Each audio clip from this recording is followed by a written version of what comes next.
नमस्कार, स्वागत है आप सभी का मेरे डिजिटल दुनिया में। अभी मैं अपने भारतवर्ष के हिंदी साहित्य का लब्ध प्रतिष्ठित आंचलिक रचनाकार, कालजयी रचनाकार बाबा नागार्जुन के बलचनवा उपन्यास को एपिसोड बना करके आप लोगों के समक्ष रख रहा हूँ। आप लोगों की प्रतिक्रिया मिलती है, ऐसे ही अपनी प्रतिक्रिया बनाए रखें।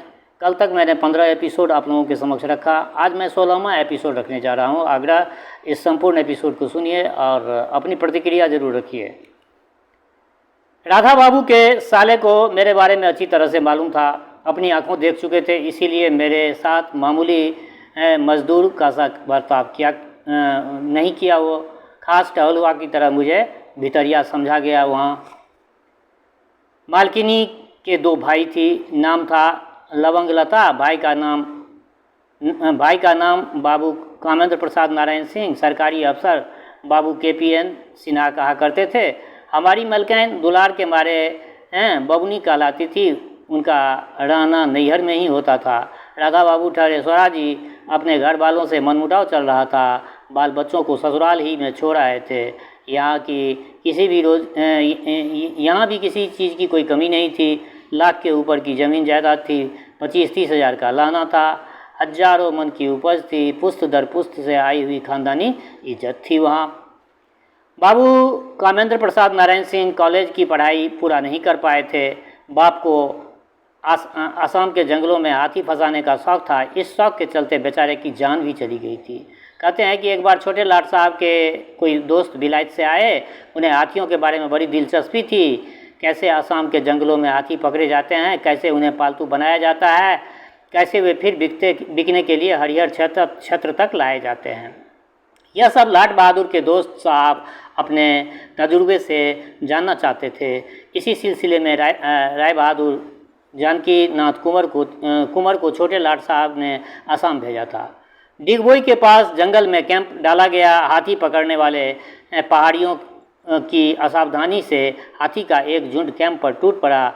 साहब बहादुर ने पेड़ पर चढ़कर अपनी जान बचाई, मगर राय बहादुर एक बिगड़ेल दमदार हाथी के गुस्से का शिकार हो गया। उनकी लाश तक घर तक नहीं पहुंच सकी। तभी 19 वर्ष की उम्र में बाबू कामेंद्र प्रसाद नारायण सिंह के कंधों पर स्टेट का भार आ पड़ा था। बाबू के न रहने से चाचा की नीयत बदलने लगी, मगर माँ की होशियारी की वजह से इनको नुकसान नहीं उठाना पड़ा। बाबू साहब की माँ बड़ी अक्लमंद मसूमात थी। उन्हीं की अकिल का प्रताप कहो कि स्टेट तरक्की करता रहा। अपनी नई मलकैन को इससे पहले मैंने देखा नहीं था। लंबी डीलडॉल, चौड़ा मुंह, बड़ा कपार, फैली हुई आंखें, औसत दर्जे की नाक, पतले होठ, सुराही जैसी गर्दन, रंग गेहुआ था, हाथ पैर बड़े थे, घानी रंग की 3 परिया साड़ी पहनी हुई थी। बोलने से पहले आंखें फैलाकर माथा नचाने की आदत थी। याद है, मुझे देखकर उन्होंने गहराई से माथा हिलाया था और ज़रा देर के लिए मेरी ओर देखती रह गई। पैर छूकर मैंने प्रणाम किया तो मुस्कुरा उठी। दारिम के दानों जैसे उनके दांत पाँच की हल्की लाली के कारण खूब खिल रहे थे। कुछ बोला नहीं था। थोड़ी देर हवेली में बैठकर मैं बाहर आ गया था। कार्तिक का महीना था। जाड़े की शुरुआत। सुबह चावल की फरही, नमक, हरी मिर्च या रहा नाश्ता। उसके बाद मैं बाबू साहब की धोती में साबुन लगाता रहा। फिर अपने मालिक के छोटे बच्चों के साथ ताश खेलकर जान पहचान बनाई। बच्चे उनके 3 थे, एक लड़की 2 लड़के। लड़की 9 साल की थी। बच्चे 7 और 5 साल के। लड़कों का चेहरा बाप से मिलता था, लड़की का नहीं। बड़े घर में बच्चे तुनुक मिजाज के होते हैं। है ही घमंड, फरेब और झूठ, यह बड़ी आसानी से उसके अंदर जड़ कर जाता है। मचलना, रूठना, बिदकना, रंज होना, यह सब माँ बाप से ही सीखते हैं। अच्छाई तो कुछ सीखते हैं। अच्छाई जो कुछ भी सीखते हैं उनमें ज़्यादा हिस्सा नौकर चाकर और गरीब पड़ोसियों की ही देन रहती है। बहुत बड़ी बात लिखे हैं। हमारे मालिक के बच्चे बराबर ननिहाल में रहते आए थे। बाप चाचा की सोहबत उन्हें मिली नहीं थी। ननिहाल के नौकर चाकर उनकी ओर एक अजीब तरह की लापरवाही बरतते थे। नतीजा यह था कि नौकरों के बच्चों से हिल मिलकर खेलते थे। अम्मा भी अपना वक्त पूजा पाठ और कथा पुराण सुनने में बिताती थी। हवेली की कामों की देखभाल बाबू साहब के ममेरे भाई साहब करते थे।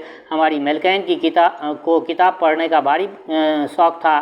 किस्सा कहानी की पोथियाँ खूब पढ़ती थी। बच्चों की देखभाल नौरी किया करती थी। नौरी मीन्स जो लेडीज़ काम करती है घर में, उसको नौरी कहा जाता है। मुझे मालूम हुआ कि मलकैन भी अब आश्रम में ही रहेगी, बच्चे भी अब वहीं रहकर पढ़ेंगे, यह जानकर मुझे बड़ी खुशी हुई। इसमें खुश होने की क्या बात थी भैया, समझा नहीं। बात यह थी कि आश्रम मर्दों से भरा था, एक देवी थी वही रहती थी, कभी नहीं रहती थी, और अब राधा बाबू का परिवार बराबर आश्रम में रहेगा। जनानी और बच्चों की बात सुनने को मिलेगी, उसका चेहरा देखने को मिलेगा। आश्रम जाल खाना जैसा नहीं लगेगा, घर जैसा मालूम होगा। खाने गया तो थाली में दो तरह के भात दिखाई पड़े। बाबू लोगों के लिए महीन चावल का खुशबूदार भात होता है। जूठन में बच रहने पर खुशबूदार महीन चावल का भात नौकर चाकर की किस्मत में जाता है। मैं देखते ही समझ गया कि राधा बाबू के साले का जूठन है। बता ही चुका हूँ कि पहले उन दिनों बाबू भैया का जूठन हम बड़े चाव से खाते थे, या यूँ कहो कि अच्छी चीज़ जो भी खाने को मिलती थी वह जूठन की ही होती थी। नौकरों के लिए मोटे चावल का जो भी भात बना था उसमें धान के छिलके और कंकड़ थे। हाय रे तिरहुत, क्या मजाल की तिरहुतिया चावल में एक भी कंकड़ तुम निकालो। यह कंकड़ वंकड़ गंगा के तरफ जाने की हिम्मत नहीं करेंगे। खैर खाना कोई ख़राब नहीं था, मगर बैगन की भुजिया इस बात की गवाह थी कि हवेली में कंजूसी का राज है। बूंद भर तेल डालोगे और चाहोगे कि अच्छी भुजिया बन जाए तो यह कैसे होगा भैया। अचार अलबत्ता अच्छा था, थाली देखने में कठौती जैसी थी। हमारे इलाके में बड़े घरों में थालियाँ बड़ी अच्छी और मोटे किनारे वाली होती है, ऐसा नहीं कि देखने में परात याद आ जाए। खा चुकने के बाद मलकैन के इशारे से रसोइया ने जरा सा दही दिया। यह उनकी मेहरबानी थी। मालिक लोगों के कहने के मुताबिक नौकर चाकर टहलू और खवास को दही खाने का हक नहीं है, फिर भी थोड़ा सा दही मिला, उससे मुझे बड़ी खुशी हुई। खुशी इसलिए नहीं हुई कि दही मिला, खुशी इस वजह से हुई कि मलकैन को मेरा ख्याल था। मलकैन के मन के किसी कोने में मैं ज़रूर बैठ चुका था। इस बात से वह साफ हो गया था आगे भी मलकैन मेरा ख्याल रखेगी, ये मुझे कुछ सहारा मिला था। खाने के बाद हाथ धोकर जब मैं लोटा रखने आंगन में गया तो सरौते से सुपारी कतरती हुई मलकैन बोली, पुराना स्वेटर है, जास्ती पुराना नहीं है, 2 साल पुराना है, तेरे देह में अटे तो पहन ले।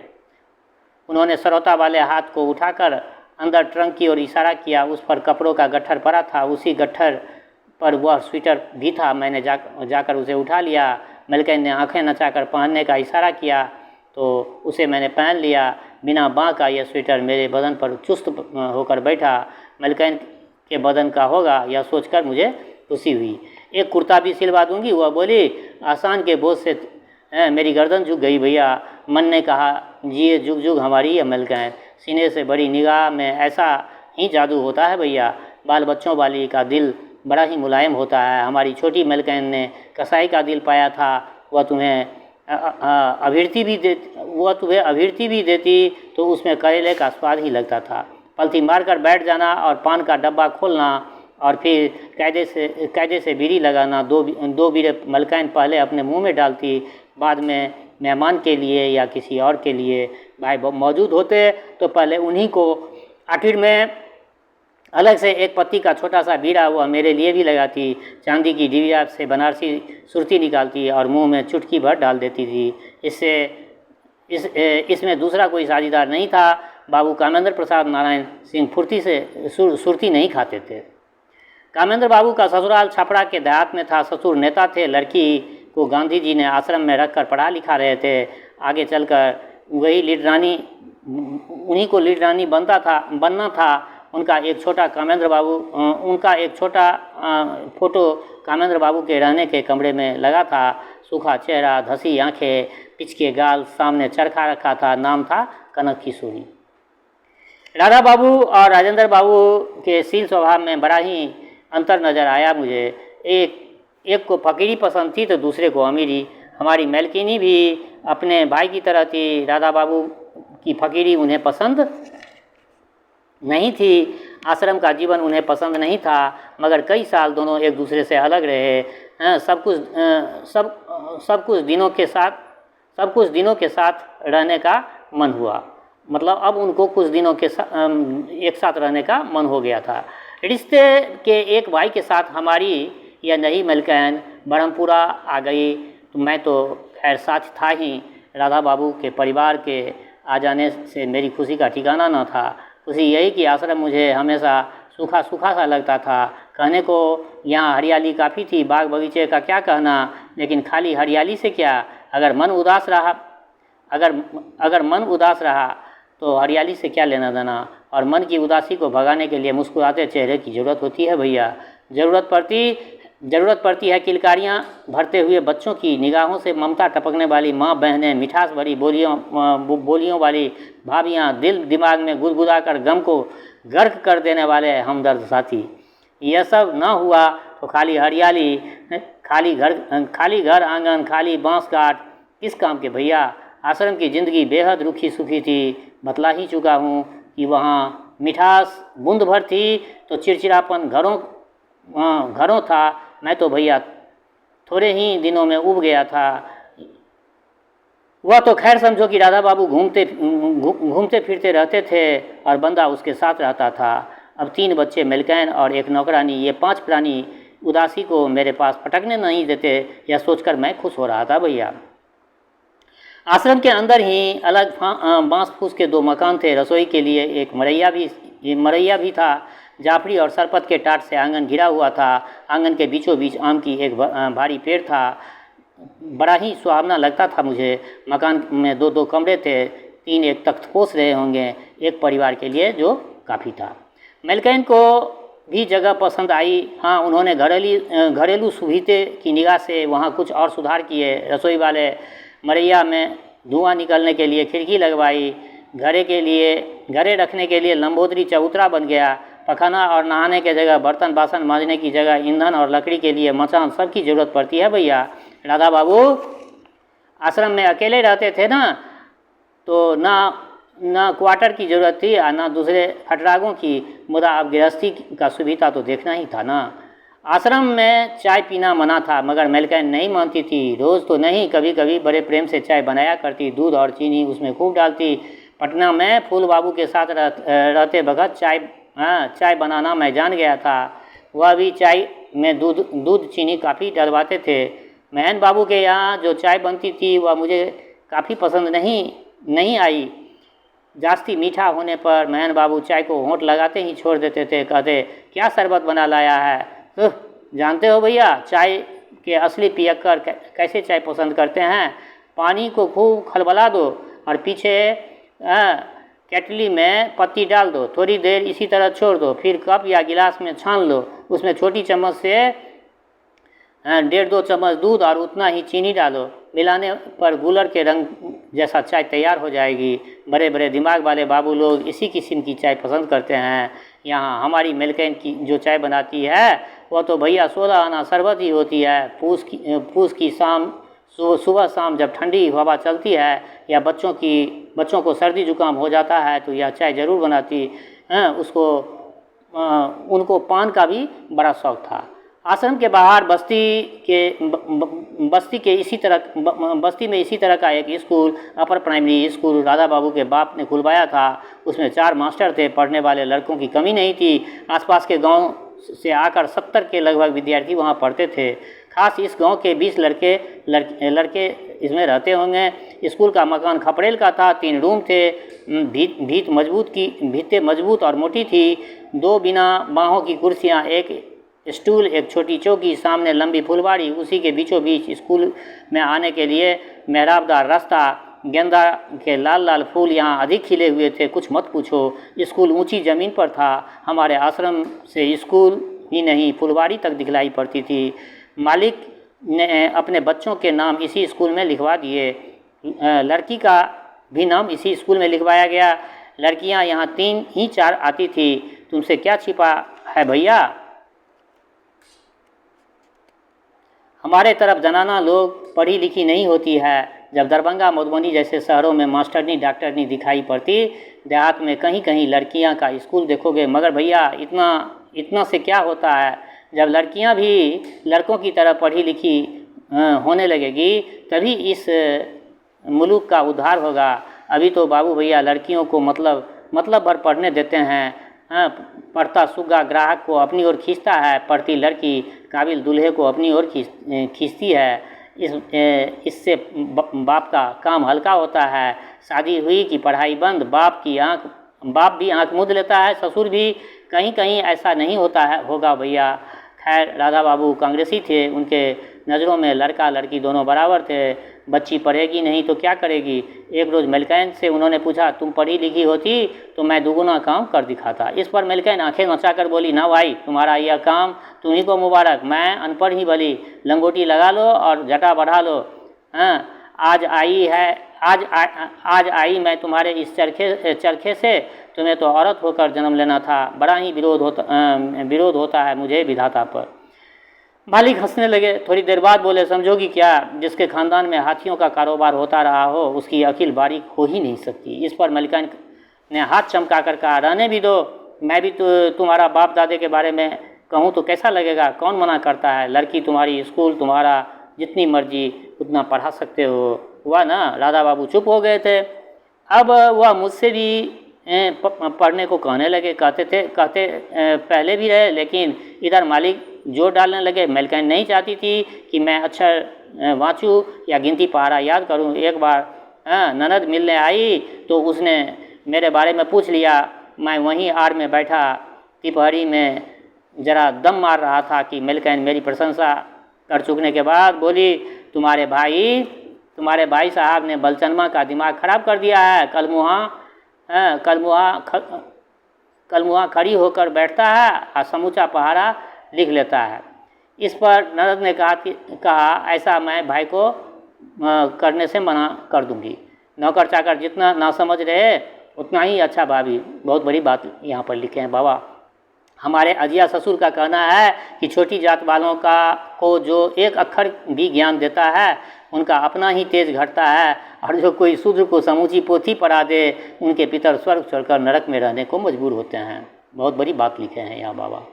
मलकैन ने इस बात से दुनियादारी पहलू को छुआ और बोली, यह तो खैर ऊपर की चीज़ हुई।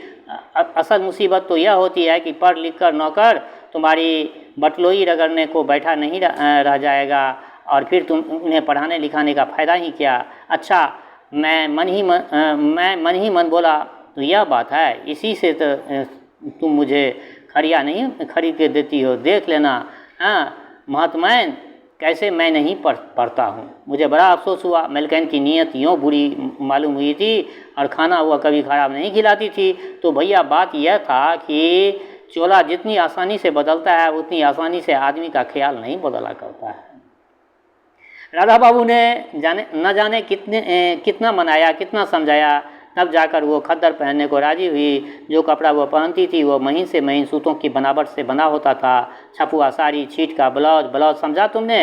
अरे वही आंगी नए फैशन में चोली समझो। तितलियों की तरह उनकी गेहुआ सूरत पर हरे छीटों का ब्लाउज और लाल फूल वो भूरी छाप वाली साड़ी बहुत अच्छी लगती थी। वह बड़े बाप की बेटी थी। मोटा मोटा कपड़ा भले काहे पहनती, महीन खद्दर भी तो वह पहनती थी, सो मानो अपने घरों पर भारी एहसान लाती थी। राधा बाबू ठहरे नामी लीडर, और उनकी आंगन वाली भला खादी न पहने बच्चों के लिए, लेकिन वह रोज़ लड़ा करती थी, इसको मैं किसी भी हालत में मोटिया कपड़ा नहीं पहनने दूंगी। बड़े होकर चाहे वह ओढ़े। अभी से क्यों जुलाहों का बाना धरेंगे ये बच्चे। भरी सभा में अंग्रेज सरकार को ललकारने वाले हमारे राधा बाबू अपने घर वालों को टेढ़ी भौंहों से बुरी तरह घबराते। बाबू का बाहर तो खूब चलता था, घर में नहीं चल पाता। यहाँ मलकैन ही डाला होती थी, मालिक हमेशा नाला रहा करते थे। उनका आपस में जो चलता रहा हो, मुझ पर बुरी निगाह नहीं थी उनकी। मलकैन को मेरा किताब छूना या खड़ी पकड़ना असहज था, लेकिन दूसरी बातों में वो कभी मुझे नहीं टोकती थी। मालिक तो खैर हरफन मौला थे ही। गौना का दिन नज़दीक आ गया। राधा बाबू ने 50 रुपया नगद दिया। लहरिया सराय के एक बनिया से 2 साड़ियाँ जनानी और 2 मर्दानी दिला दी। मैं मगन हो गया। खुशी के मारे देर तक मुंह खुला रह गया। आखिर मालिक मलकैन के पैर छूकर और बच्चों को दुलार कर 3 रोज़ पूछ बीते और मैं अपने घर के लिए चला आया। तो श्रोताओं, आज मैंने ये एपिसोड आप लोगों के समक्ष रखा हूं, और आग्रह इन सारे एपिसोड को आप लोग संपूर्ण सुनिए और अपनी प्रतिक्रिया रखें। दूसरी बात, अगर कोई श्रोता मेरे इस बलचनमा के एपिसोड को मेरे फेसबुक प्रोफाइल पर या फेसबुक पेज पर देख रहे हों तो मेरे फेसबुक प्रोफाइल और पेज को फॉलो करें, और यदि मेरे यूट्यूब चैनल मैथिली सिंधही पर आप देख रहे हैं तो मेरे चैनल को सब्सक्राइब करें। अंत में मैं यही कहता हूं कि मेरे श्रोता चाहे गांव में रहें या प्रदेश में, देश में रहें या विदेश में, जहां कहीं भी रहते हों, वहां पर आपको माता जनक नंदिनी जगदम्बा माँ वैदेही की कृपा सदा आप लोगों पर बरसती रहे। शुभकामनाओं के संग जय मिथिला, जय मैथिली।